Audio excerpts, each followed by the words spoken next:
என் அன்பான பக்தர்களே, உங்கள் ஆசைகள் ஒவ்வொன்றாக நிறைவேறும்.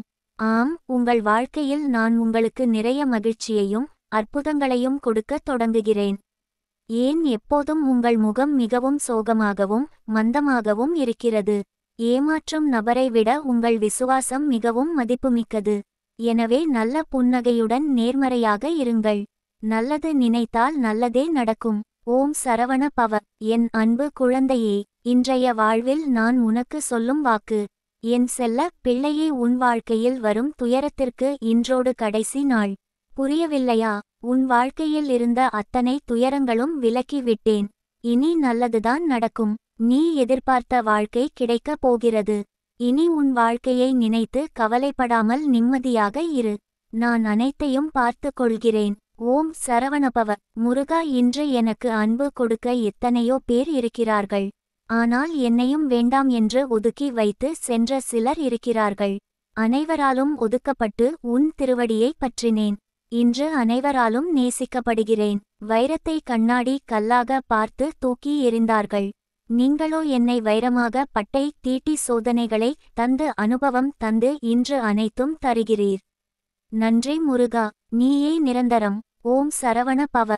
என் அன்பு குழந்தையே, நீ எதிர்பார்க்கும் நன்மைகள் ஒவ்வொன்றாக நடக்கும். துன்பங்கள் சில முடிந்துவிட்டது. எந்த துன்பத்திலும் நீ என் மீது கோபமோ வருத்தமோ கொள்ளாமல் வாழ்வை புரிந்து பொறுமை காத்தாய் அல்லவா? அதற்கான பலன் கிடைக்கும். உனக்குள் வரும் எதிர்மறை சிந்தனைகளுக்கு இடம் கொடுக்காதே. அதை மட்டும் இப்போது நீ செய்தால் போதும். உனக்கான புதிய சூழல் ஆரம்பமாகின்றது. பல நன்மைகள் நடக்கும் நேரம். நல்லதே நடக்கும்.